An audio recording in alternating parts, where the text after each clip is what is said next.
যে ৭০,০০০ ইহুদি ইস্পাহান থেকে বের হবে। ইস্পাহান হচ্ছে ইরানের নগরী। আজও ইরানের মধ্যে ইস্পাহান নামে সেই নগরী আছে। আমরা প উচ্চারণ করি ইস্পাহান, আরবিতে এটা উচ্চারণ হয় না। আরবিতে হয় আল আসবাহানি, বা উচ্চারণ হয় ইসবাহান বা আসবাহানি। সেখান থেকে ৭০,০০০ ইহুদি দাজ্জালের সঙ্গী হবে, সাথী হবে এবং মুসলমানদের বিরুদ্ধে যুদ্ধ করবে।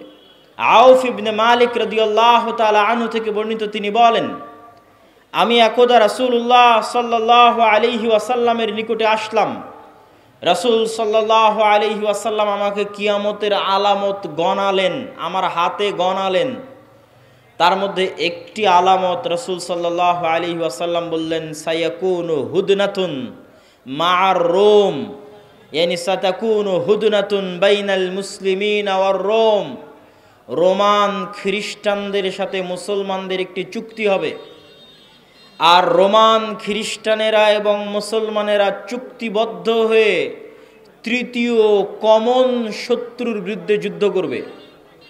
তথা রোমান খ্রিস্টানদের শত্রু আর মুসলমানদের শত্রু এক। তৃতীয় কমন শত্রুর বিরুদ্ধে মুসলমানেরা যুদ্ধ করবে। এই যুদ্ধে রোমান খ্রিস্টান এবং মুসলমানেরা বিজয়ী হবে। বিজয়ী হওয়ার পর একজন খ্রিস্টান দাঁড়িয়ে বলবে যে আমরা আজকে বিজয়ী হয়েছি লিহাজা সলিব, এই ক্রুশের কারণে। গলায় ঝুলানো ক্রুশ দেখিয়ে বলবে এটার কারণে আজকে আমরা বিজয়ী হয়েছি। তখন একজন মুসলমানের আঁতে ঘা লাগবে, সে দাঁড়িয়ে উঠে তার ক্রসটা ভেঙে দিবে। যখন ভেঙে দিবে তখন রোমান এবং মুসলমানেরা পরস্পরের বিরুদ্ধে যুদ্ধ করার জন্য দাঁড়িয়ে যাবে। রোমান খ্রিস্টান এবং মুসলমানেরা। সেই যুদ্ধের বর্ণনা রাসূলুল্লাহ সাল্লাল্লাহু আলাইহি ওয়াসাল্লাম হাদিসে বিস্তারিত বর্ণনা করছেন। عن أبي هريرة رضي الله تعالى عنه أنه قال رسول الله صلى الله عليه وسلم, আবু হুরায়রা রাদিয়াল্লাহু তাআলা আনহু থেকে বর্ণিত, তিনি বলেন রাসূল সাল্লাল্লাহু আলাইহি ওয়াসাল্লাম বলেছেন, লা তাকুমুস সাআহ, কিয়ামত ততদিন পর্যন্ত সংঘটিত হবে না, হাত্তা ইয়ানজিলার রোম বিল আ'মাক আও বিদাবিক, যতক্ষণ না রোমান খ্রিস্টানেরা অবতীর্ণ না হচ্ছে সিরিয়ার আমাক এবং দাবেক নামক জায়গায়। বর্তমান সিরিয়ার হালব নগরী থেকে অনতি দূরে তুরস্ক এবং সিরিয়ার সীমান্তবর্তী অঞ্চলে, বর্তমান তুরস্কের সীমানা এবং বর্তমান সিরিয়ার সীমানা, এই সীমান্তবর্তী অঞ্চলের জায়গার নাম হচ্ছে আমাক এবং দাবেক, এখনও ওই নামেই আছে। এই আমাক এবং দাবেক জায়গায় যতক্ষণ না রোমান খ্রিস্টানেরা অবতীর্ণ না হবে মুসলমানদের বিরুদ্ধে, ফায়াখরুজু ইলাইহিম জাইশুম মিনাল মাদিনাহ, আর তাদের বিরুদ্ধে যুদ্ধ করার জন্য মদিনা মুনাওয়ারা থেকে মুসলমানদের একটি সেনাবাহিনী রওনা হবে। রাসূলুল্লাহ সাল্লাল্লাহু আলাইহি ওয়াসাল্লাম বলছেন, মদিনা মুনাওয়ারা থেকে বের হওয়া সেই মুজাহিদ বাহিনী খেয়ার ও আহলিল আরজ, তৎকালীন বিশ্বের সর্বোত্তম, সবচেয়ে শ্রেষ্ঠ, সবচেয়ে দামি, সবচেয়ে আল্লাহওয়ালা পরহেজগার মানুষ হবে। মদিনা মুনাওয়ারা থেকে ওই দিন যারা বের হবে যুদ্ধের জন্য, সিরিয়ার মাটিতে যুদ্ধ করার জন্য, রাসূলুল্লাহ সাল্লাল্লাহু আলাইহি সাল্লাম বলছেন খিয়ার ও আহলিল আরজ, তৎকালীন বিশ্বের সর্বশ্রেষ্ঠ আল্লাহওয়ালা পরহেজগার মানুষেরা সেই দিন মদিনা থেকে বের হবে, মদিনা মুনাওয়ারা থেকে বের হবে যুদ্ধের জন্য। যুদ্ধের কথা বর্ণনা করতে গিয়ে রাসূলুল্লাহ সাল্লাল্লাহু আলাইহি ওয়াসাল্লাম বলেন, ফায়ুকাতিলুহুম ফায়ানহাজিমু সুলুসুন লা ইয়াতুবুল্লাহ তাওবাতাহুম আবাদা, ওই দিন মুসলমানেরা 3 ভাগে বিভক্ত হয়ে যাবে। এক ভাগ যুদ্ধের মাঠ ছেড়ে পালিয়ে যাবে, আল্লাহ কোনোদিন এদের তওবা কবুল করবেন না। একদল মুসলমান যুদ্ধের মাঠ ছেড়ে পালিয়ে যাবে, আল্লাহর নবী বলছেন সাল্লাল্লাহু আলাইহি ওয়াসাল্লাম, লা ইয়াতুব, আল্লাহ কোনোদিন তাদের তওবা কবুল করবেন না, আবাদা, কোনোদিন আল্লাহ সুবহানাহু ওয়া তাআলা তাদের তওবা কবুল করবেন না। ওয়া ইউকতালু সুলুসুহুম, 3 ভাগের 1 ভাগ ওই যুদ্ধে মারা যাবে। রাসূলুল্লাহ সাল্লাল্লাহু আলাইহি ওয়াসাল্লাম বলছেন, আফজালুশ শুহাদা ইনদাল্লাহ, আল্লাহর নিকটে সর্বশ্রেষ্ঠ শহীদ বলে গণ্য হবে ওই যুদ্ধে যারা যুদ্ধ করে শাহাদত অর্জন করবে, শহীদ হয়ে যাবে 1/3 মুসলমান, তারা আল্লাহর দরবারে সর্বশ্রেষ্ঠ শহীদ হিসেবে বিবেচিত হবে। রাসূলুল্লাহ সাল্লাল্লাহু আলাইহি ওয়াসাল্লাম বললেন ওয়াফতাতিহুস সুলুস, আর 1/3 বিজয় লাভ করবে রোমানদের উপরে, 1/3 বিজয় লাভ করবে রোমানদের উপরে। লা ইফতানুনা আবাদান, এরা কোনো দিন আর কিয়ামত পর্যন্ত ফিতনায় পতিত হবে না, এবং এদের হাত দিয়ে ইফতাতিহুনা কুস্তুনতুনিয়া বিজয় হবে। কুস্তুনতুনিয়া কি? আগের হাদিসেও দেখেছেন আল্লাহর নবী বলেছে বাইতুল মাকদেসের আবাদ হওয়া, মদিনার ধ্বংস হওয়া, মহাযুদ্ধের শুরু হওয়া, কুস্তুনতুনিয়া বিজয় হওয়া, দাজ্জালের বের হওয়া। কুস্তুনতুনিয়া হচ্ছে আজকের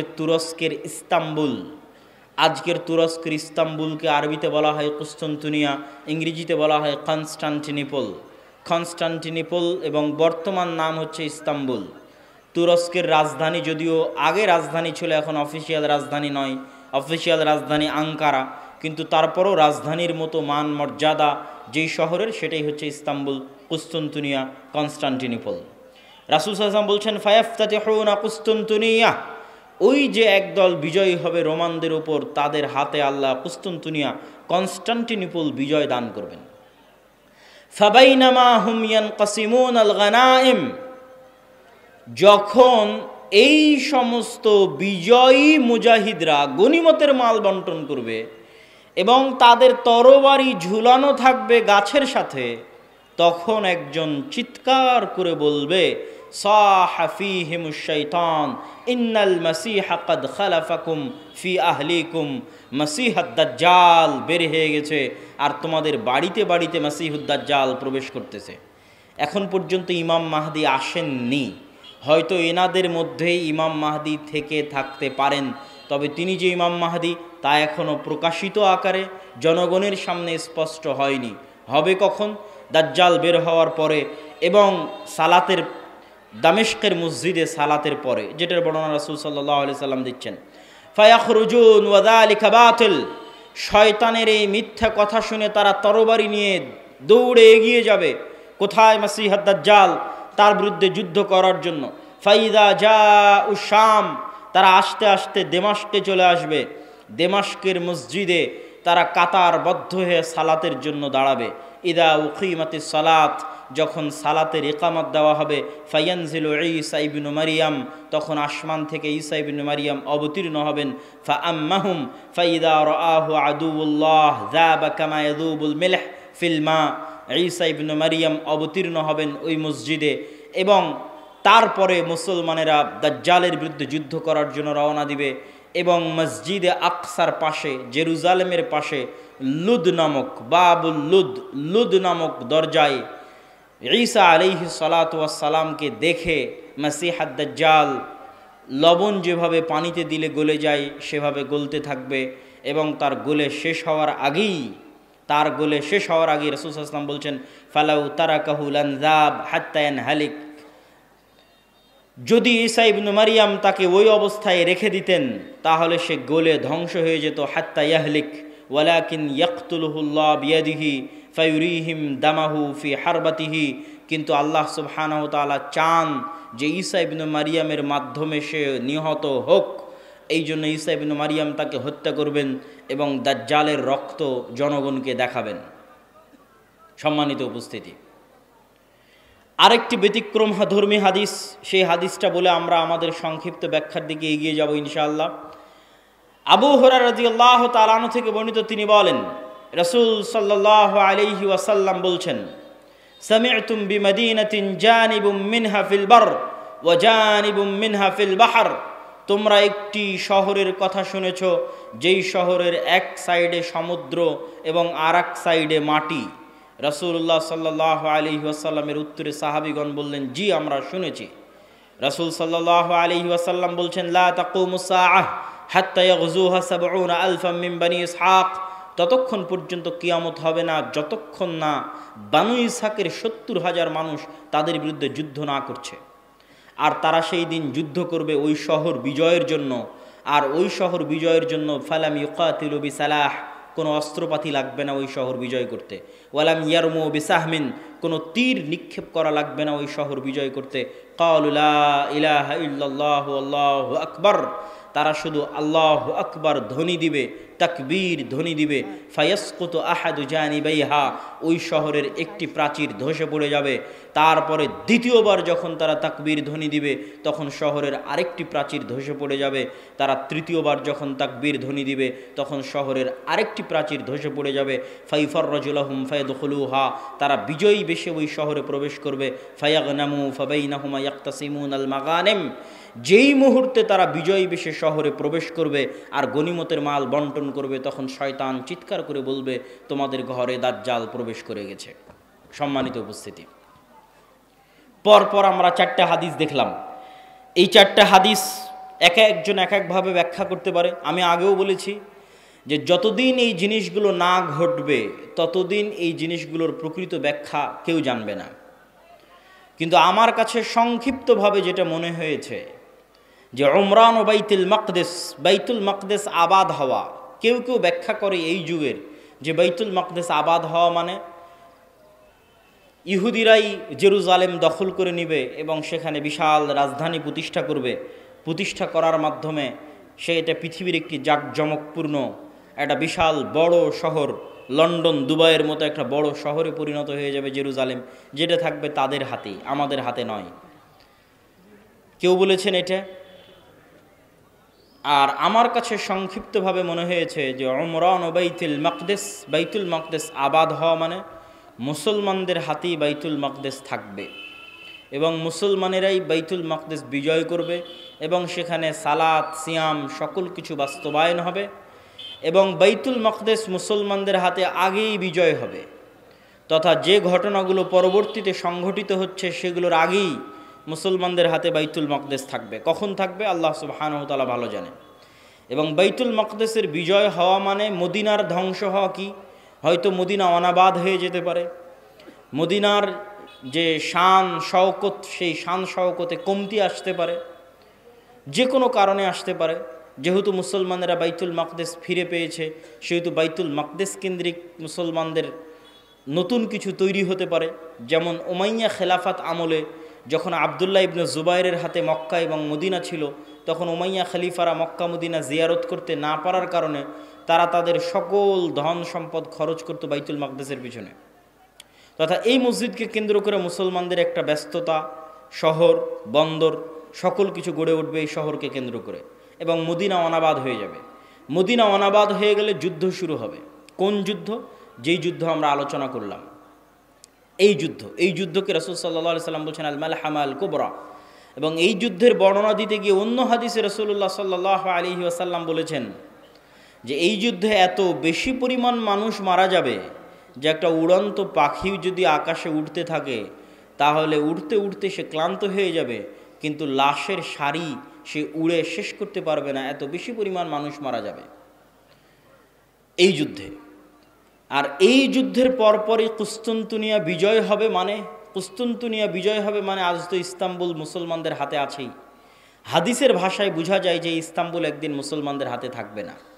আজ আছে কিন্তু একদিন থাকবে না। তথা আজকের যে তুরস্ক, এটা আজকে মুসলমানদের হাতে থাকলেও হাদিস প্রমাণ করছে যে দাজ্জাল যেই মুহূর্তে বের হবে ওই মুহূর্তে কনস্টান্টিনোপল, ইস্তাম্বুল, তুরস্ক মুসলমানদের হাতে নাই, থাকবে না। তথা সেটা মুসলমানেরা যে কোনো সময় হারিয়ে ফেলতে পারে, অদূর ভবিষ্যতে, নিকট ভবিষ্যতে। আল্লাহ সুবহানাহু ওয়া তাআলা ভালো জানে কখন হারিয়ে ফেলবে, কেন না হারালে বিজয় কিসের? আর যেই বিজয়ের কথা রাসূল সাল্লাল্লাহু আলাইহি সাল্লাম বলছেন এই বিজয় নিকটে, কিয়ামতের নিকটবর্তী, দাজ্জাল বের হওয়ার পূর্ব মুহূর্তের বিজয়। সম্মানিত উপস্থিতি, তাহলে মোটামুটি যদি আমরা এই দুইটা জিনিসের ব্যাখ্যা এভাবে দাঁড় করাই যে বাইতুল মুকাদ্দাস আগেই মুসলমানেরা বিজয় করবে, সেটাই হচ্ছে বাইতুল মুকাদ্দাসের আবাদ। আর কুস্তুনতুনিয়া কিয়ামতের পূর্ব মুহূর্তে বিজয় হবে, তার অর্থ হচ্ছে কুস্তুনতুনিয়া মুসলমানেরা হারিয়ে ফেলবে, কনস্টান্টিনোপল মুসলমানেরা হারিয়ে ফেলবে। এখন হাদিসের আরও একটা অংশ ব্যাখ্যা করতে বাকি, রোম কারা? যে রোমানদের সাথে মুসলমানদের চুক্তি হবে এবং চুক্তির পরে সেই চুক্তি পুনরায় ভঙ্গ হয়ে মুসলমান এবং রোমানরা পরস্পর যুদ্ধ করবে, সেই যুদ্ধ, এই যুদ্ধ, সেই রোম কারা?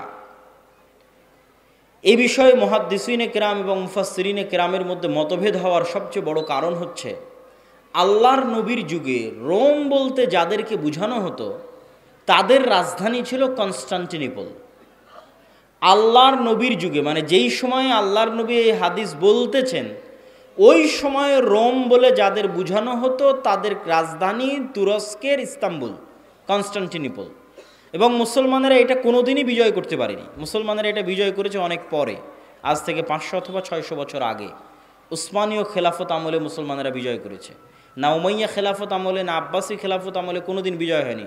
ক্রুসেডের যুদ্ধ হয়েছে, তখনও মুসলমানরা ইস্তাম্বুল বিজয় করতে পারেনি।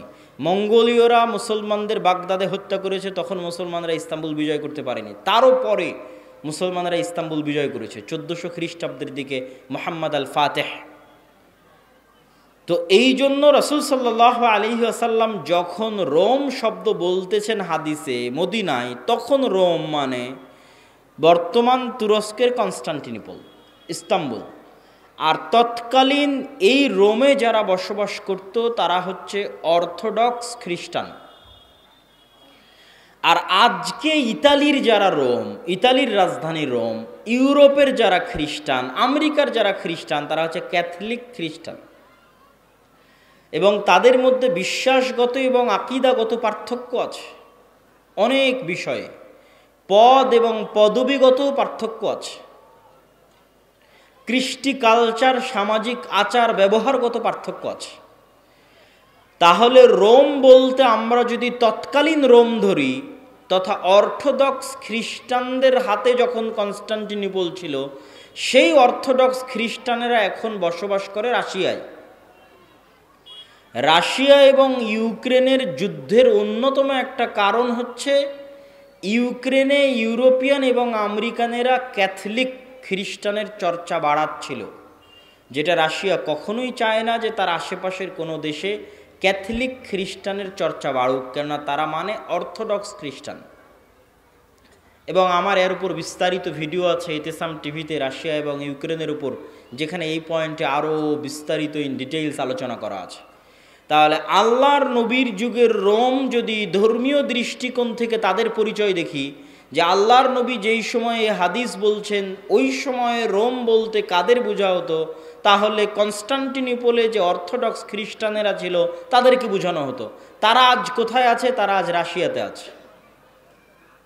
এবং রাশিয়া যে যুদ্ধগুলো লড়ে, সেই যুদ্ধগুলোর পিছনে অনেক ধর্মীয় কারণ আছে, যেটাও আমি আমার ওই ভিডিওতে স্পষ্ট আকারে ডকুমেন্টারি আকারে দেখিয়েছি, যে এই যুদ্ধগুলো শুধু বাহ্যিক কোনো কারণে লড়াই করা হয় না, বরং ধর্মীয় কারণে লড়াই করা হয়। যেমন আজকে ইসরায়েল এবং ফিলিস্তিনের যুদ্ধে ইসরায়েল যে যুদ্ধ করতেছে, এটা শুধু বাহ্যিক কোনো কারণ নয়, বরং এর পিছনে ধর্মীয় কারণ আছে, সেটাও বলবো বক্তব্যের শেষের দিকে ইনশাল্লাহ। আর যদি বলি যে না তারা নয়, তাহলে ইতালির রাজধানী যে রোম, ইতালির রাজধানী রোম মানে আজকের ইউরোপ, আজকের আমেরিকা, যারা আমাদের বিরুদ্ধে ক্রুসেডের যুদ্ধ করার জন্য এসেছিল কয়েক শতাব্দী আগে, বাইতুল মুকাদ্দাস খ্রিস্টানেরা দখল করেছিল, সুলতান সালাহুদ্দিন আইয়ুবী বিজয় করেছিলেন, সেই ক্রুসেডাররা, তাদের সাথে মুসলমানদের চুক্তি হবে, তৃতীয় কোনো পক্ষের বিরুদ্ধে মুসলমানেরা তাদেরকে সাথে করে নিয়ে যুদ্ধ করবে, সেই যুদ্ধে রোমানরা আর মুসলমানেরা বিজয়ী হবে। তারপরে রোমানদের একজন বলবে এই ক্রুশের কারণে বিজয়ী হয়েছিলাম, এক মুসলমান উঠে ভেঙে দিবে, তখন আবার তারা পরস্পর মুখোমুখি দাঁড়িয়ে যাবে। আর এই যুদ্ধ হচ্ছে মালহামা, যেটা সিরিয়াতে হবে। আজকের যে ফিলিস্তিন, আজকের যে ইসরায়েল, এগুলোও সিরিয়া, আজকের যে জর্ডান, এগুলোও সিরিয়া, সেই যুদ্ধ হবে সিরিয়াতে। আর ওই যুদ্ধে মুসলমানদের হেডকোয়ার্টার হবে গোতা নামক জায়গায়, যে গোতা নামক জায়গাটি হচ্ছে সিরিয়ার রাজধানী দামেস্ক থেকে অনতি দূরে। আর সেই যুদ্ধে রোমানদের হেডকোয়ার্টার হবে আমাক এবং দাবেক নামক জায়গায়, যা বর্তমান সিরিয়া এবং তুরস্কের সীমান্তবর্তী অঞ্চলে এখনও সেই নামে সেই জায়গা পরিচিত এবং জানা যায়। সম্মানিত উপস্থিতি, আজকে দাজ্জালের যে লম্বা হাদিস আছে, সেই লম্বা হাদিস থেকেও দুই একটা পয়েন্ট বলে এই মাটি, এই অঞ্চলের গুরুত্ব বোঝানোর আজকের এই পর্বের আলোচনার আমরা শেষের দিকে চলে যাব ইনশাআল্লাহ। দাজ্জালের হাদিস আপনারা সকলেই জানেন, কিন্তু সেই হাদিসে যে জায়গাগুলোর কথা দাজ্জাল বলেছে, আমরা সেটাই একটু সংক্ষিপ্তভাবে তুলে ধরব। আপনারা তামিম আদ-দারি রাদিয়াল্লাহু তাআলা আনহুর বিখ্যাত হাদিস যদি শ্রদ্ধেয় শাইখ আব্দুর রাজ্জাক বিন ইউসুফ তার বক্তব্য শুনে থাকেন তাহলে শুনতে আরও মজা লাগবে, কিন্তু আমি শুধু ব্যাখ্যা করব যে ওখানে দাজ্জাল যে জায়গাগুলোর কথা বলে ওই জায়গাগুলো কী এবং কোথায়। তো তামিম আদ-দারি রাদিয়াল্লাহু তাআলা আনহু তারা নৌকা নিয়ে সফরে বের হয়েছিলেন, 1 মাস সমুদ্রের মধ্যে ঘুরপাক খেতে থেকেছেন। ঘুরপাক খেতে খেতে যখন একটা দ্বীপে গিয়ে ঠেকেছেন, সেই দ্বীপে তাদের সাথে দাজ্জালের সাক্ষাৎ হয়েছে। দাজ্জালের সাক্ষাৎ হওয়ার আগেও একটা বড় অদ্ভুত জন্তু সেখানে দায়িত্ব পালন করছিল। সেই অদ্ভুত জন্তু নিজেকে পরিচয় দিয়েছে যে আমি হচ্ছি গোয়েন্দা, আনাল জাসসাসা। তারপরে সেই অদ্ভুত জন্তু তাদেরকে বলেছে তোমরা যার কাছে এসেছো তিনি এই দিকে আছে, এগিয়ে যাও। সেখান থেকে এবার আমি আপনাদেরকে এখান থেকে পড়ে শোনাচ্ছি যে ওখানে দাজ্জাল কি বলছে এবং সেই জায়গাগুলো কোথায়। দাজ্জাল বলছে, জিজ্ঞেস করছে, আসআলুকুম আন নাখলিহা আন নাখলে বাইসান আখবিরুনি আন নাখলে বাইসান। বাইসান নামক খেজুর বাগান সম্পর্কে আমাকে তোমরা সংবাদ দাও। কুলনা আন আইয়ি শানিহা তাস্তাখবির। বাইসান নামক খেজুরের বাগান সম্পর্কে তুমি কি জানতে চাও? তখন দাজ্জাল উত্তরে বলছে, আসআলুকুম আন নাখলিহা। বাইসান নামক খেজুর বাগানে এখন খেজুর হয় কি না এ বিষয়ে আমাকে জানাও। হাল ইউসমির আমলা। তখন ওই তামিম আদ-দারি রাদিয়াল্লাহু তাআলা আনহু এবং তার সাথে যারা গেছে তারা উত্তরে বললেন, কুলনা নাআম, এখনো সেখানে খেজুর হয়। তখন দাজ্জাল উত্তরে বলছে, আমা ইন্নাহু ইউশিকু আল্লা তুসমির। জেনে রাখো অচিরেই সেই বাইসান নামক খেজুর বাগানে খেজুর হবে না। ক্বালা আখবিরুনি আন বুহায়রা আত-তাবারিয়াহ। তোমরা আমাকে বুহায়রা আত-তাবারিয়া, তাবারিয়া লেক, তাবারিয়া খাল সম্পর্কে জানাও। তাবারিয়া খাল সম্পর্কে তোমাকে কি বলবো? ক্বালা হাল ফিহা মা। সেখানে কি পানি আছে? তখন উত্তরে বলছে, হিয়া কাসীরাতুল মা, অনেক বেশি পানি আছে। ক্বালা আমা ইন্নামা ইউশিকু আন ইয়াযহাব। জেনে রাখো অচিরেই সেই খালে পানি থাকবে না। ক্বালা আখবিরুনি আন আইনি যুগার। আইনে জোগার সম্পর্কে আমাকে জানাও। ক্বালু আন আইয়ি শানিন তাস্তাখবির। তুমি আইনে জোগার সম্পর্কে কি জানতে চাও? বলে আইনে জোগারে কি এখনো পানি আছে? সেখান থেকে কি মানুষজন পানি নিয়ে চাষাবাদ করে? তখন আমরা বললাম, হ্যাঁ, হিয়া কাসীরাতুল মা, এখনো মানুষ সেখান থেকে পানি নিয়ে চাষাবাদ করে। তখন সে উত্তরে বলল, অচিরেই সেখানে পানি থাকবে না। তখন বলছে, আখবিরুনি আন নাবিয়্যিল উম্মিয়িন। উম্মিয়িনদের নাবী সম্পর্কে আমাকে জানাও। অশিক্ষিত মূর্খ যারা লেখা জানে না, পড়া জানে না, তাদের জন্য যে নবী প্রেরণ করা হয়েছে সেই নবী সম্পর্কে আমাকে জানাও। এই মর্মে কথা সামনের দিকে আগাতে থাকলো। সম্মানিত উপস্থিতি, এখানে 3টা জায়গার কথা বলেছে দাজ্জাল।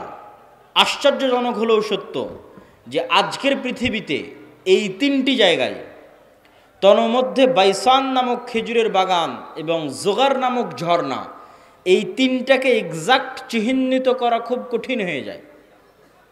বিশেষ করে আইনে জোগারকে এক্সাক্ট চিহ্নিত করা যে এইটা আইনে জোগার, এটার বিষয়ে নিশ্চিত কেউ গবেষকরা এখন পর্যন্ত তথ্য দিতে পারেনি। কিন্তু বাইসান খেজুরের বাগান সম্পর্কে মোটামুটি ধারণা পাওয়া যায় যে এই খেজুরের বাগান হচ্ছে বাইসান খেজুরের বাগান। আর বুহায়রা আত-তাবারিয়াহ এটা এত প্রসিদ্ধ, এত ব্যাপক, এত পরিচিত যে সবাই জানে।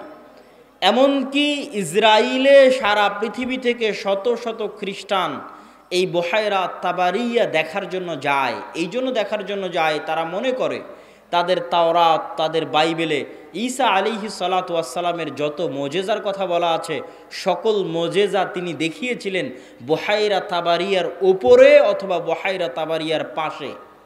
সেই মোজেজা যদি হয় অন্ধ ব্যক্তিকে চক্ষুস্মান করে দেওয়া, সেই মোজেজা যদি হয় টাকওয়ালা ব্যক্তির মাথায় চুল গজিয়ে দেওয়া, সেই মোজেজা যদি হয় মৃত ব্যক্তিকে জীবিত করা, এগুলোর অধিকাংশ মোজেজা তাদের বিশ্বাস অনুযায়ী ঈসা আলাইহিস সালাতু ওয়াস সালাম এই লেক, এই খালের পাশে অথবা তার উপরে তিনি করে দেখিয়েছিলেন, এই জন্য তারা দেখতে আসে। এবং এইটা চলমান বর্তমান ইসরায়েলের সীমানার অন্তর্ভুক্ত। এবং আনুমানিক গবেষণা অনুযায়ী বাইসানের খেজুরের বাগান এবং জোগারের ঝর্ণা এবং তাবারিয়ার লেক 3টাই বর্তমান ইসরায়েলের সীমানার অন্তর্ভুক্ত, যেই জায়গাগুলোর কথা এই হাদিসে দাজ্জাল তামিম আদ-দারি রাদিয়াল্লাহু তাআলা আনহুকে জিজ্ঞেস করতেছে। তাহলে একদম যদি আমরা সামারি এবং সারমর্ম করি, তাহলে কিয়ামতের পূর্ব মুহূর্তে যা যা সংঘটিত হবে সব বড় বড় ঘটনা এই মাটিতে, এই জমিনে সংঘটিত হবে, শামের মাটিতে সংঘটিত হবে। আল মসজিদুল আকসা, বাইতুল মুকাদ্দাস কেন্দ্রিক যে এরিয়া, যে জগৎ, যে দেশ, সেখানে সংঘটিত হবে।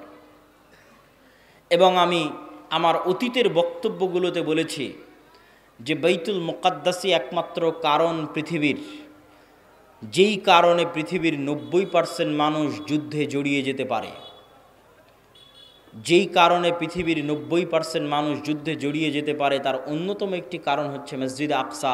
কেননা পৃথিবীর তিনটা ধর্মের মানুষ এই মসজিদের দাবিদার। ইহুদিরা দাবিদার, খ্রিস্টানেরা দাবিদার, আমরা মুসলমানেরা দাবিদার। যেহেতু তিনটা ধর্মই আসমানি দিন, আসমান থেকে এসেছে, তিনটা ধর্মের গ্রন্থই আসমানি গ্রন্থ, ওই দুইটা গ্রন্থে বিকৃতি এসেছে, ওই দুইটা ধর্মে বিকৃতি এসেছে। ইসলামে বিকৃতি আসেনি, কোরআনে বিকৃতি আসেনি। কিন্তু যেহেতু একই জায়গা থেকে আগত, এই জন্য ঘটনা, আকিদা, বিশ্বাস, কাহিনী অনেক কিছুই সেম এবং কমন।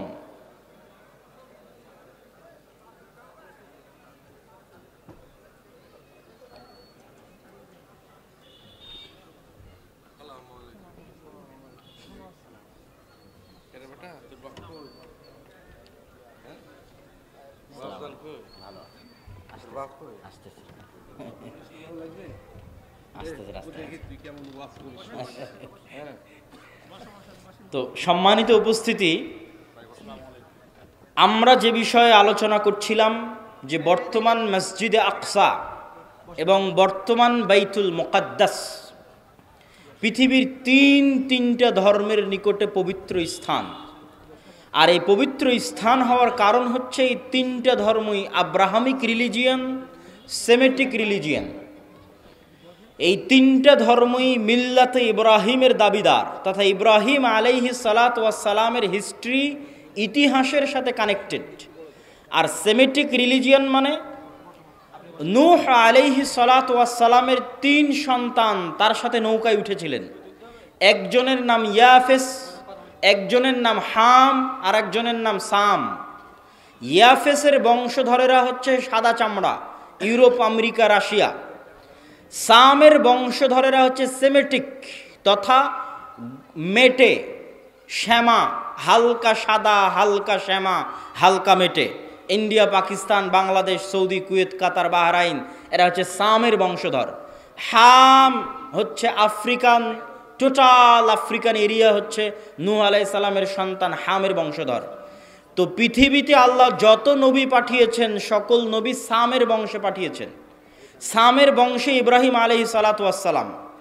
এই জন্য একটা মজার জিনিস, যারা অনলাইনে আমাদের দেখছেন তারা মনে রাখতে পারেন যে কালার ডিসক্রিমিনেশনের শিকার যারা হন ইউরোপ এবং আমেরিকায়, গায়ের রঙের কারণে ডিসক্রিমিনেশনের শিকার হওয়া, বৈষম্যের শিকার হওয়া, কেননা তাদের মধ্যে একটা আভিজাত্য বোধ কাজ করে যে আমি হচ্ছি সাদা চামড়ার, আর এশিয়া থেকে যারা এসেছে তারা সাদা চামড়ার নয়। আপনি দীর্ঘদিন থাকলে এই জিনিসটা ভিতর থেকে অনুভব করতে পারবেন, এই বৈষম্য।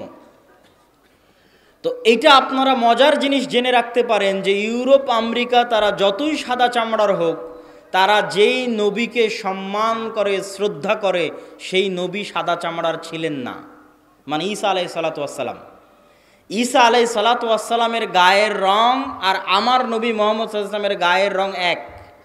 মানে শ্যামা, মেটে, সাদা চামড়ার সাদা নয়। তথা গোটা ইউরোপ এবং আমেরিকার মানুষ যেই নবীর অনুসারী, যেই নবীর মূর্তি তাদের গির্জায় বানিয়ে রেখেছে, যেই নবীর মা মারিয়াম আলাইহা সালাতু ওয়াস সালামের মূর্তি তাদের গির্জায় বানিয়ে রেখেছে, তারা কেউই সাদা চামড়ার ছিলেন না। এই জন্য বলেছি সেমেটিক রিলিজিয়ান। তথা আল্লাহ সুবহানাহু তাআলা সামের বংশে সকল নবী দিয়েছে, ইব্রাহিমের বংশে পরবর্তী সকল নবী পাঠিয়েছে।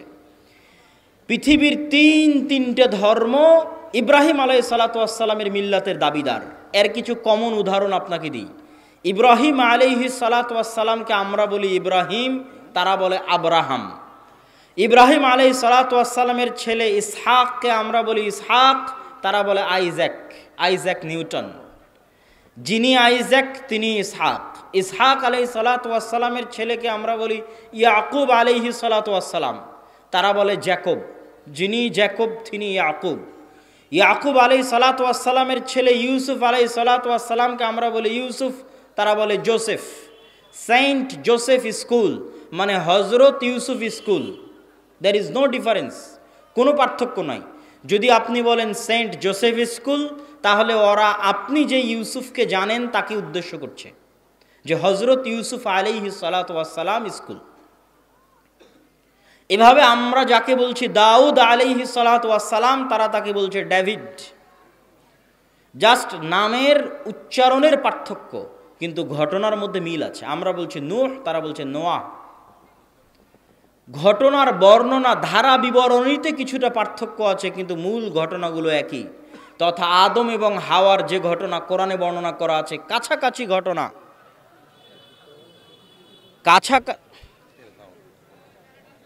কেমন আছেন আপনি? অনেকদিন দেখা সাক্ষাৎ, বাইরে গেছিলাম তো ইংল্যান্ডে, ওখান থেকে মাস্টার্স করে আসলাম। যে 1 বছরে একটা মাস্টার্স করে আসলাম ইংল্যান্ড থেকে। জি, ইসলামিক ব্যাংকের উপর, ইসলামিক ব্যাংকিং সিস্টেমের উপর। এই তানজিল ভাই, আব্বুকে ডেকে নিয়ে আসেন। নিয়ে আসতেছেন? হ্যাঁ বলতেছি, বক্তব্য শেষের দিকে চলে যাচ্ছি, দেখেন। হ্যাঁ হ্যাঁ বলবো ইনশাল্লাহ, আমি বুঝাবো, বক্তব্যের মধ্যেই বলবো। ইসলামিক, আলহামদুলিল্লাহ, ইসলামিক ব্যাংকিং এবং ইসলামিক ফাইন্যান্সের উপর মাস্টার্স করা। তাতে কি শরীয়ত মোতাবেক কি? আমার বুঝে তো মনে হয় না শরীয়ত মোতাবেক, সব ভালো থাকে। ইসলামিক ব্যাংকে টাকা দেওয়া থৌত দিই হাট ক্যাপ না পড়ে।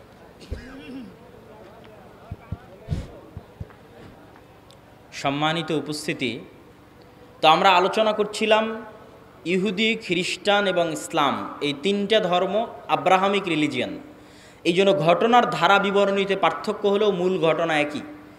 তথা তাওরাত এবং ইঞ্জিলে আজও লেখা আছে যে মানুষ বানর থেকে তৈরি হয়নি, মানুষ আদম আলাইহিস সালাম থেকে তৈরি হয়েছে। আমরা বলছি আদম, তারা ওভাবেই বলতেছে। আমরা বলছি হাওয়া, তারা বলছে ইভ। হাওয়া আলাইহিস সালাতু ওয়াস সালামের নামটা চেঞ্জ হয়ে গেছে, ঘটনা একই।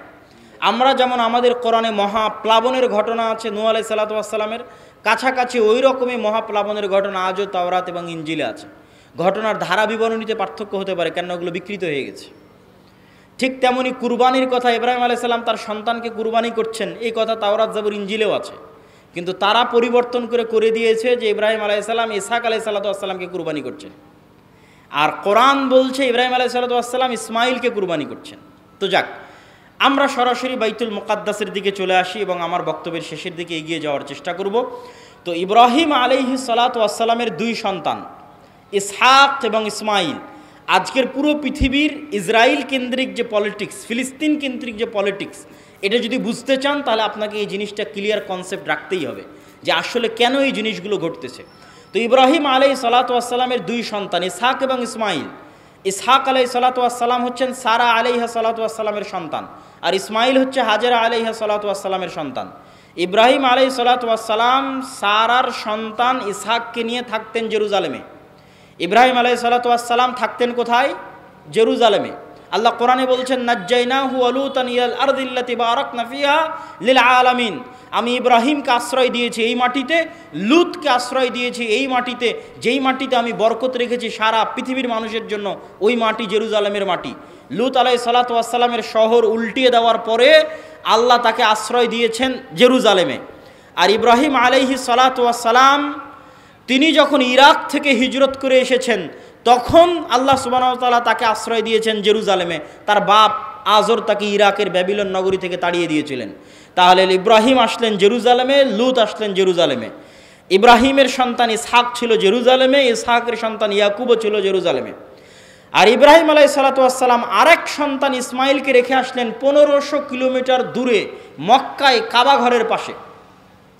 তাহলে একই সাথে একই সময়ে আল্লাহ ইব্রাহিম আলাইহিসসালামের 2 সন্তানকে দিয়ে পৃথিবীর 2টা মসজিদ আবাদ করাচ্ছেন।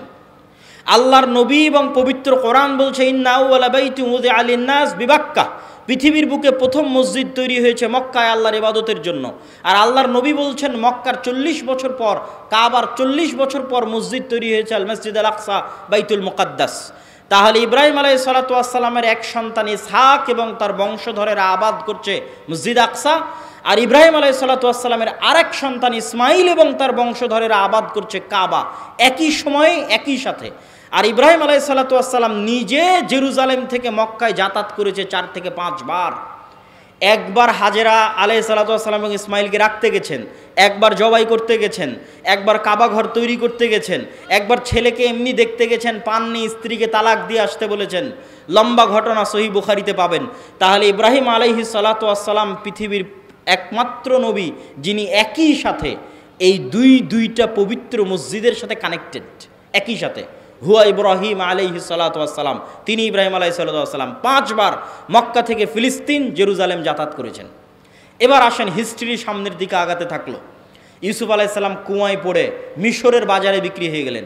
আজকে যেমন ফিলিস্তিন আর মিশর পাশাপাশি, গাজায় আপনি ত্রাণ পাঠাতে পারবেন না মিশর ছাড়া, ওই কালেও একই অবস্থা ছিল, ফিলিস্তিন মিশর পাশাপাশি। ফিলিস্তিনের কুয়াতে পড়ে বিক্রি হলেন মিশরে, মিশরে অর্থমন্ত্রী হলেন, বাপ ভাই দাদা সবকে ডেকে পাঠালেন। 70 জনের পরিবারের বিশাল বহর নিয়ে ইয়াকুব আলাইহিস সালাম গেলেন মিশরে। এই প্রথম ইসহাকের বংশধরেরা ফিলিস্তিন ছেড়ে মিশর চলে গেল।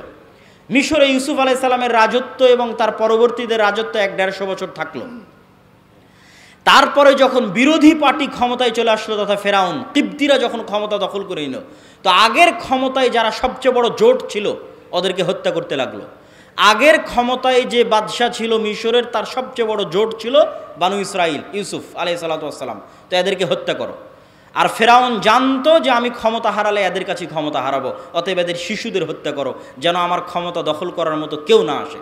ওয়াইজ নাজ্জাইনাকুম মিন আলি ফিরআউনা ইয়াসুমুনাকুম সুআল আযাব ইউযাববিহুনা আবনাকুম ওয়া ইস্তাহইউনা নিসাআকুম, আমি তোমাদেরকে ফেরাউনের কবল থেকে বাঁচিয়েছি, যেই ফেরাউন তোমাদের ছেলে সন্তানদের জবাই করত। আল্লাহ পবিত্র কোরআনে বলছেন ছেলে সন্তানদের জবাই করত। আজকের ফেরাউন বানু ইসমাইলের ছেলে সন্তানদেরকে গাজায় হত্যা করতেছে। দিন পরিবর্তন হয়েছে, টার্গেট একই, কেননা তারা জানে যে এই ফিলিস্তিন থেকে এমন সন্তান বের হবে যাদের হাতে তাদের পতন অনিবার্য, পতন অবশ্যম্ভাবী। এই জন্য বেরি যেন হতে না পারে, এই জন্য আগে শিশুই হত্যা করে দাও, যেমন ফেরাউন হত্যা করত। সম্মানিত উপস্থিতি, তারপরে ফেরাউনের অত্যাচারে থেকে বানু ইসরাইলকে বাঁচানোর জন্য আল্লাহ মুসা আলাইহিস সালামকে পাঠালেন। মুসা আলাইহিস সালাতু ওয়াস সালামের লম্বা ঘটনা, তিনি বানু ইসরাইলকে সাথে করে নিয়ে পালিয়ে যাচ্ছেন। ফেরাউনকে আল্লাহ লোহিত সাগরে ডুবিয়ে হত্যা করলেন। হত্যা করার পর মুসা আলাইহিস সালাম ফেরত মিশরে যাননি কেন? এই জন্য মিশরে ফেরত যাননি যে মুসা আলাইহিস সালাম পালিয়ে যাচ্ছিলেন না, মুসা আলাইহিস সালাম ইজ রিটার্নিং ব্যাক, ফেরত যাচ্ছিলেন। কোথায় ফেরত যাচ্ছিলেন? 400 বছর আগে ওনার বাপদাদা ইয়াকুব এবং ইয়াকুবের সন্তান 70 জন এবং ইউসুফ ওই যে জেরুজালেম ছেড়ে মিশরে আসছে, ওই জেরুজালেম বাপদাদার আদিভিটা, সেখানে ফিরে যাচ্ছিলেন।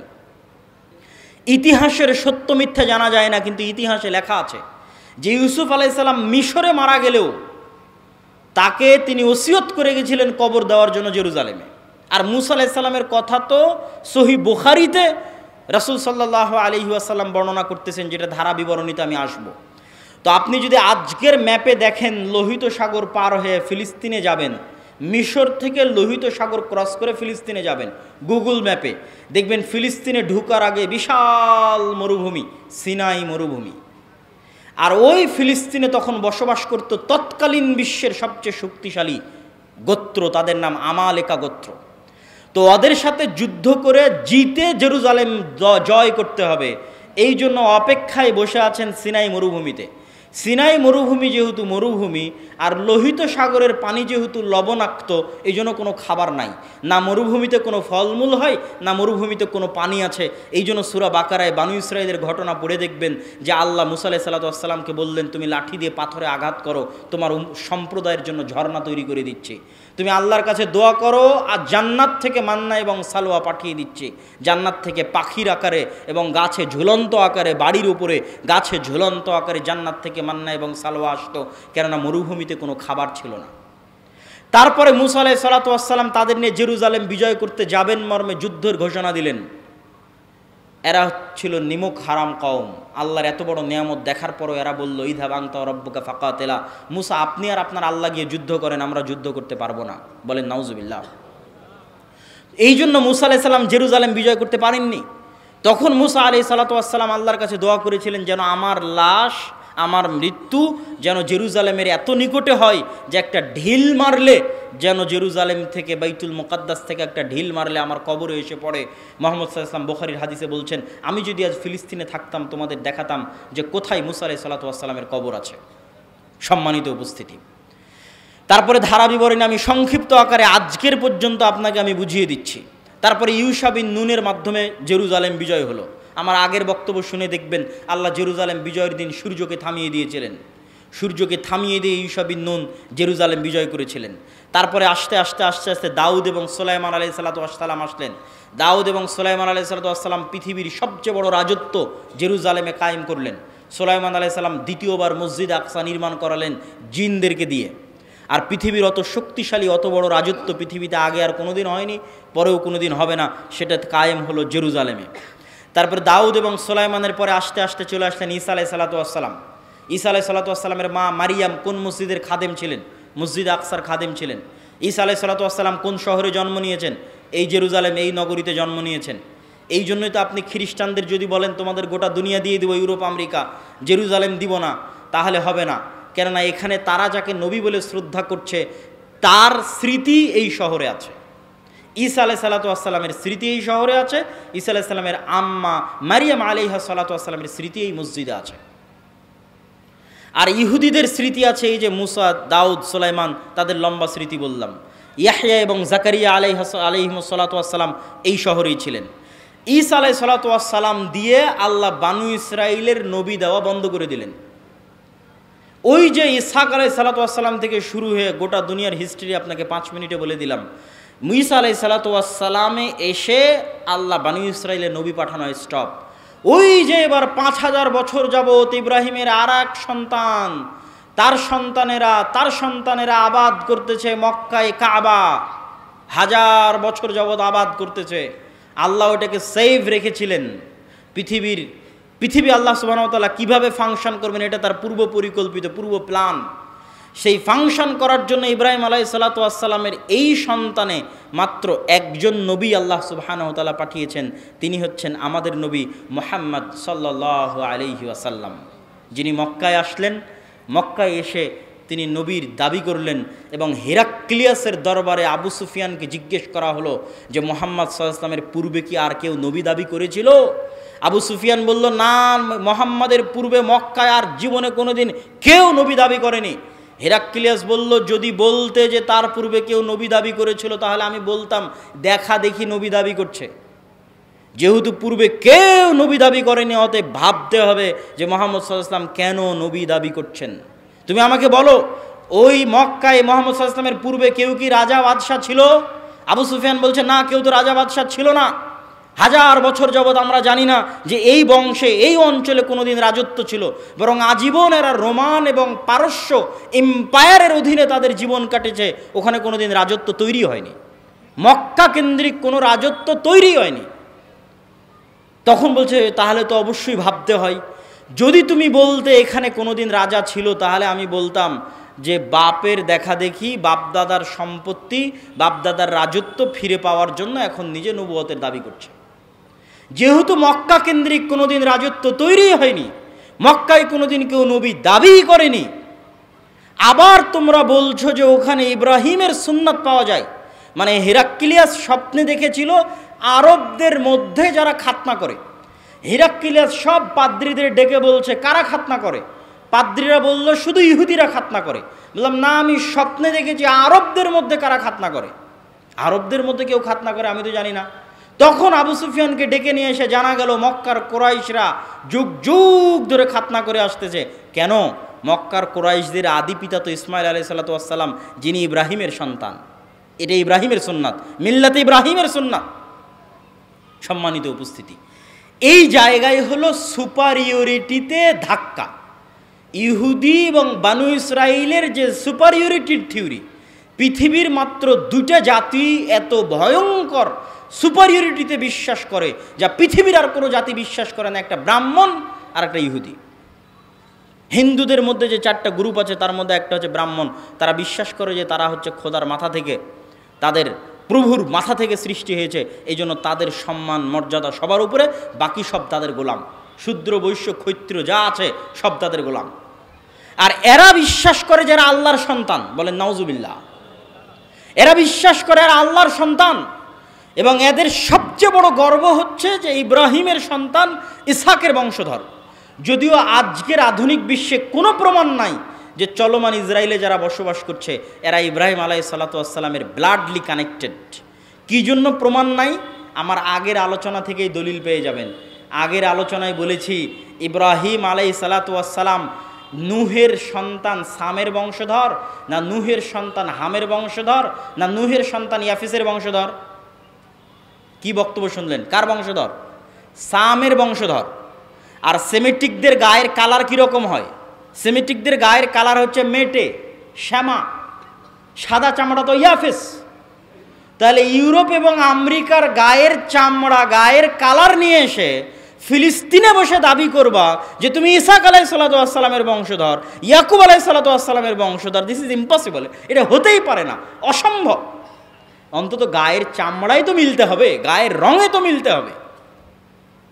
এই জন্য কোনো ঐতিহাসিক ডকুমেন্ট নাই যে তারা তার সন্তান, কিন্তু দাবি করে।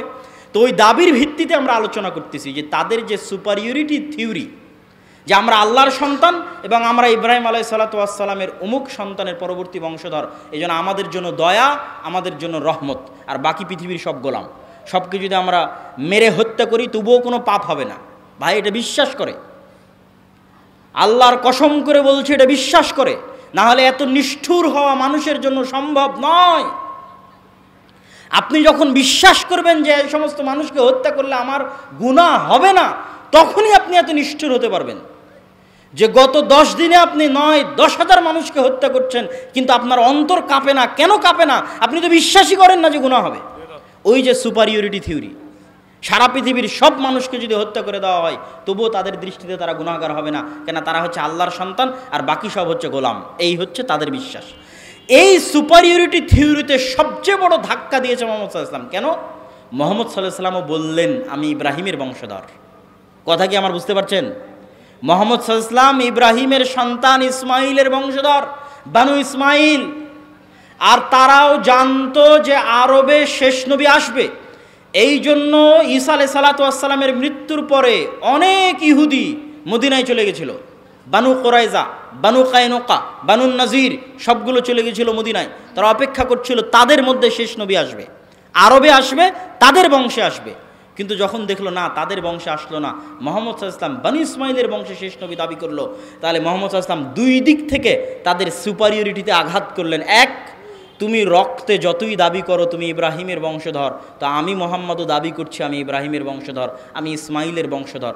অতএব রক্তে আমার উপর তোমার কোনো প্রাধান্য আর থাকলো না, শেষ। আমার উপর তোমার প্রাধান্য রক্তে থাকলো না, এই জিনিসটা তারা বুঝে গেল। এবং তারা এটাও বুঝে গেল যে মুহাম্মদ সাল্লাল্লাহু আলাইহি ওয়াসাল্লামের কওমের জন্য আল্লাহর পক্ষ থেকে তাদের কিতাবে বর্ণিত যত ওয়াদা, যত রহমত, যত বরকত, সব রহমত সব বরকত এবার মুহাম্মদ সাল্লাল্লাহু আলাইহি ওয়াসাল্লাম এবং তার উম্মতের জন্য আসবে। এই জন্য তাদের পৃথিবীতে সবচেয়ে বড় শত্রু হচ্ছে ইসলাম এবং মুসলমানেরা, দুইটা কারণে। অন্যদেরকে তো ওরা বিশ্বাসই করে না যারা ইব্রাহিমের বংশধর। অন্তত তাদের কিতাবে তো ইব্রাহিমের আর এক সন্তান ইসমাইলের নাম লেখা আছে, যে ইব্রাহিমের আর এক সন্তান ইসমাইল, এবং তারা এটা বিশ্বাস করে যে আরবরা হচ্ছে ইসমাইলের বংশধর। এই জন্য এটা হলো তাদের সবচেয়ে বড় ভয়ের কারণ, যে তাদের সুপারিয়রিটি থিওরিতে আঘাত করেছে ইসলাম এবং মুসলমানেরা। সম্মানিত উপস্থিতি, আজকের এই জেরুজালেমে যে ভয়াবহ অবস্থা তৈরি হয়েছে, এই ভয়াবহ অবস্থার পিছনে কারণ কি? আগের যুগের অনেক ইতিহাস আমি অন্য বক্তব্যে আলোচনা করেছি। আজকের এই ভয়াবহ অবস্থা তৈরি হওয়ার পিছনে কারণ আমার ছোট্ট গবেষণায় ঔপনিবেশিক শাসনামল, কলোনিয়াল সিস্টেম, আরবিতে বলে ইস্তেমার। আমরা যারা আজকে এই দেশে বসবাস করছি, যারা আপনারা সামনে বসে আছেন, 1935-1937 সালের আগে আপনাদের বাপদাদারা জমির মালিকই ছিল না। আপনি আজকে যে জমির দলিল নিয়ে দাবি করছেন এই জমি আমার, এই দাবি 35-37-এর আগে এই অঞ্চলের মানুষ করতে পারতো না। কেননা আমাদের বাপদাদারা 190 বছর ছিল ব্রিটিশদের গোলাম, তথা আমরা ছিলাম কলোনি, ব্রিটিশের কলোনি। এই জন্য 190 এবং 200 বছর গোলামি করতে করতে আমাদের রক্তের মধ্যে গোলামি ঢুকে গেছে। আর এই দেশ ছেড়ে যখন ব্রিটিশরা গেছে 3টে দেশে ভাগ করে গেছে, ভারত, বাংলাদেশ, পাকিস্তান। ঠিক সারা পৃথিবীর প্রায় মুসলিম দেশই কোনো না কোনো ইউরোপিয়ান কান্ট্রির কলোনি ছিল। আর এই কলোনিয়াল সিস্টেম কতটা ভয়ঙ্কর ছিল এটা ইউরোপ সফর না করলে আমি বুঝতে পারতাম না। ফ্রান্সের রাজধানী প্যারিসে আইফেল টাওয়ারের সামনে রাত 12টা-1টার সময় যতজন বিড়ি খাচ্ছে, সিগারেট খাচ্ছে, সব হচ্ছে মুসলমানের সন্তানেরা। কোন দেশের মুসলমানের সন্তানেরা? যেই দেশ ফ্রান্স শাসন করত। ফ্রান্সের কলোনি ছিল আফ্রিকার বহু অঞ্চল, আজ বহু অঞ্চল বিদ্রোহ করতেছে, নাইজার, আলজেরিয়া, বহু অঞ্চল বিদ্রোহ করতেছে ফ্রান্সের বিরুদ্ধে। তো ওই সমস্ত অঞ্চলগুলো কলোনি ছিল। ভাগ্যিস ভালো যে ব্রিটিশরা আমাদেরকে মোটামুটি একটা স্বাধীনতা দিয়ে গেছে। ফ্রান্স অতটুকু স্বাধীনতা দেয়নি। ফ্রান্স বলেছে তোমার রিজার্ভ ব্যাংকের টাকা আমার ব্যাংকে থাকবে, তুমি কোনো অস্ত্র কিনতে পারবা না আমার কাছে ছাড়া, তুমি বৈদেশিক কোনো চুক্তি করতে পারবা না আমার অনুমতি ছাড়া, অথচ নাকি স্বাধীন। এভাবে তারা স্বাধীনতা দিয়ে এসেছে। কলোনিয়াল সিস্টেম ভয়ঙ্কর। তো ঠিক আজকের যেই শাম, আজকের যেই ফিলিস্তিন, ইসরায়েল, জর্ডান, লেবানন, কাতার, দুবাই, বাহরাইন, এগুলো আজ থেকে 50-60 বছর আগে ছিলই না। আসতেছে তো নিয়ে আসো, দান যেহেতু বলতেছো, না নিয়ে আসলে কেমন করবো? ও তো আচ্ছা আচ্ছা আচ্ছা আচ্ছা, ঠিক আছে ঠিক আছে, বুঝতে পেরেছি। ওকে ওকে, বুঝতে পেরেছি, ঠিক আছে, জাযাকাল্লাহ খাইর। তা আমি আমার বক্তব্যের শেষের দিকে চলে আসছি। তো যখন ব্রিটিশরা এই অঞ্চল ছেড়ে যায়, এগুলো কোনো দেশই ছিল না। ওরা এই যেমন আমাদের এই ভারত উপমহাদেশকে ভেঙে টুকরো টুকরো করেছে, ওই রকম বাহরাইন একটা ছোট্ট দেশ বানিয়েছে, কাতার, দুবাই, তারপরে হচ্ছে জর্ডান, তারপরে হচ্ছে লেবানন, তারপরে হচ্ছে এই ছোট্ট ভাঙতে ভাঙতে ওর মধ্যে থেকে ইসরায়েল বের করে দিয়েছে। তথা ইসরায়েল হচ্ছে ঔপনিবেশিকের ফল, ঔপনিবেশিক শাসন আমলের সন্তান।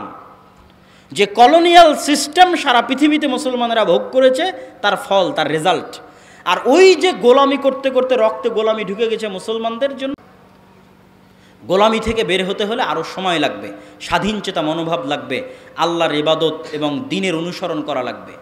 দ্বীনের অনুসরণ, আপনি বলতেছেন আপনি মসজিদ আকসা বিজয় করবেন, বাইতুল মুকাদ্দাস বিজয় করবেন, আপনি যে দেখেন তো একটা ইহুদি পরিবারের ছেলে মেয়ে কী করে, আর আজকে যারা এখানে বসে আছে এরা কী করে? আজকে যারা যে সমস্ত এখানে যুবক বসে আছে এদের মধ্যে কয়জন মদখোর, জুয়াখোর, ফ্রি ফায়ার, পাবজি নিয়ে ব্যস্ত? আর ইহুদির কয়টা সন্তান ফ্রি ফায়ার, পাবজি আর মদ আর জুয়া নিয়ে ব্যস্ত? আমার চ্যালেঞ্জ থাকলো আপনি যান, খুঁজেন। তাদের দোষ দিয়ে লাভ নাই। আল্লাহ সুবহানাহু ওয়া তাআলা আমাদেরকে আযাব হিসেবে, শাস্তি হিসেবে মসজিদ আকসায় যেতে দেয় না। এই কষ্ট আমার এবং আপনার অন্তরে থাকতে হবে। যেই মসজিদের 2 রাকাত সালাত অন্য মসজিদের 1000 সালাতের চেয়ে উত্তম, পৃথিবীর যে তিনটা মসজিদ, ইসলামের সবচেয়ে পবিত্রতম মসজিদ, যার জন্য সফর করা, যার জন্য যাওয়া উত্তম, উচিত, যেই মসজিদগুলোতে সালাতের বিশেষ ফজিলত রয়েছে, সেই 3টা মসজিদের একটা মসজিদ, মসজিদ আকসা, আমরা যেতে পারি না।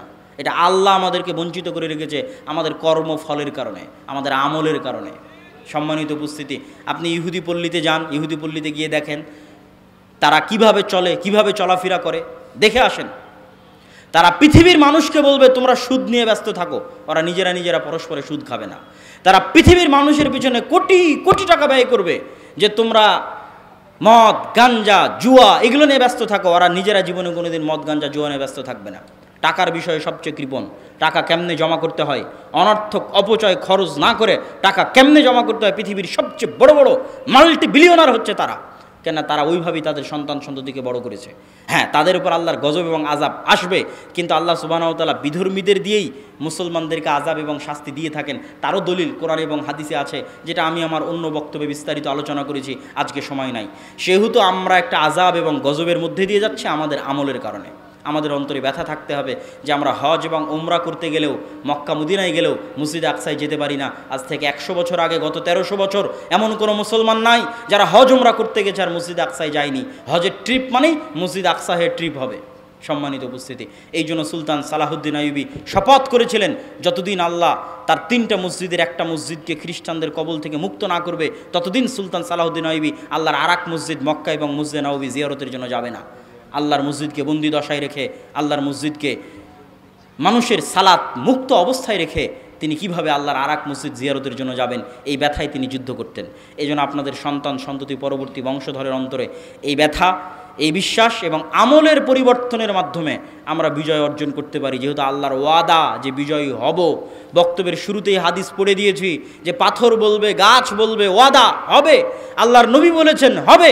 আজ না হলে যেদিন ইমাম মাহদি আসবেন সেই দিন হবে, কিন্তু আমরা যদি তার আগেও যে হবে না তা না, তার আগেও হতে পারে। সুলতান সালাহুদ্দিন আইয়ুবীর হাত দিয়ে আল্লাহ বিজয় করায়নি, করিয়েছে।